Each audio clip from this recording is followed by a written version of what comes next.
বাংলাদেশে সংখ্যালঘু নির্যাতনের প্রতিবাদে কলকাতায় কংগ্রেসের বিক্ষোভ অনুষ্ঠিত হয়েছে।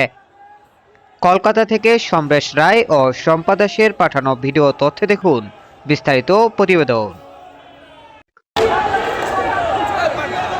বাংলাদেশে সংখ্যালঘু হিন্দুদের ওপর ধারাবাহিক নির্যাতন এবং নৃশংস হত্যাকাণ্ডের প্রতিবাদে উত্তাল হয়ে উঠেছে তিলোত্তমা। সোমবার দুপুরে কলকাতার বাংলাদেশ হাই কমিশনের সামনে বিশাল বিক্ষোভ কর্মসূচি পালন করল পশ্চিমবঙ্গ প্রদেশ কংগ্রেস সভাপতি শুভঙ্কর সরকারের নির্দেশে এই প্রতিবাদ মিছিলে সামিল হন শত শত কর্মী সমর্থক। দুপুর ঠিক দুটো বেগবাগান এলাকা থেকে কংগ্রেসের মিছিলটি হাই কমিশনের দিকে এগোতে থাকলে পুলিশের বাধার মুখে পড়ে। বেগবাগান ক্রসিংয়ে বিশাল ব্যারিকেড দিয়ে মিছিল আটকে দেয় পুলিশ প্রশাসন। এই সময় পুলিশের সঙ্গে বিক্ষোভকারীদের তীব্র বাকবিতণ্ডা শুরু হয়। হিন্দুদের ওপর অত্যাচার বন্ধ করো এই স্লোগানে কেঁপে ওঠে চারপাশ। বিক্ষোভকারীদের মূল অভিযোগ ছিল বাংলাদেশে দীপু নামে এক ব্যক্তিকে নির্মমভাবে পুড়িয়ে হত্যা করা হয়েছে।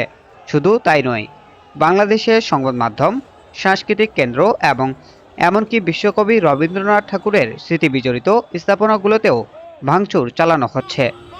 কংগ্রেস নেতৃত্বের দাবি, বাংলাদেশে ক্ষমতার পরিবর্তন হলেও সংখ্যালঘুদের ওপর দমন পীড়ন থামছে না, যা অত্যন্ত উদ্বেগজনক।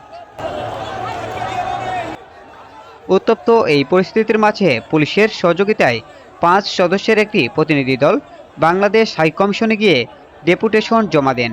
পরে সংবাদ মাধ্যমের মুখোমুখি হয়ে কংগ্রেস নেতারা সাফ জানান, জাতীয় কংগ্রেস বরাবরই মানবিকতা ও সংখ্যালঘুদের অধিকার রক্ষায় প্রথম সারিতে থাকে। পশ্চিমবঙ্গ তথা ভারতে কোনোভাবেই বিভাজনের রাজনীতি বরদাস্ত করা হবে না। হিন্দু মুসলিম সম্প্রীতি বজায় রাখতেই কংগ্রেস এই লড়াই চালিয়ে যাবে বলে হুঁশিয়ারি দেন নেতারা।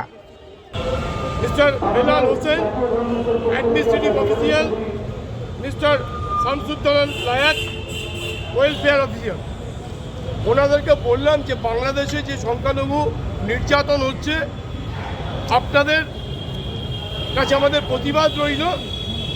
শুধু তাই নয়, ভারতীয় জাতীয় কংগ্রেস শুধু যে বাংলাদেশের সংখ্যালঘুদের উপরে অত্যাচার হলেই তার প্রতিবাদ করে তা নয়, আমরা ভারতবর্ষের যে কোনো সংখ্যালঘু উপর অত্যাচার হলে, নির্যাতন হলে আমরা তার বিরুদ্ধে প্রতিবাদ করি।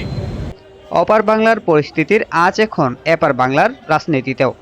আজকের এই বিক্ষোভ থেকে স্পষ্ট বার্তা দেওয়া হলো, বাংলাদেশের সংখ্যালঘুদের ওপর আক্রমণ বন্ধ না হলে আগামীতে আরও বৃহত্তর আন্দোলনের পথে হাঁটবে প্রদেশ Congress. Shamim Reza, NB24 desk report.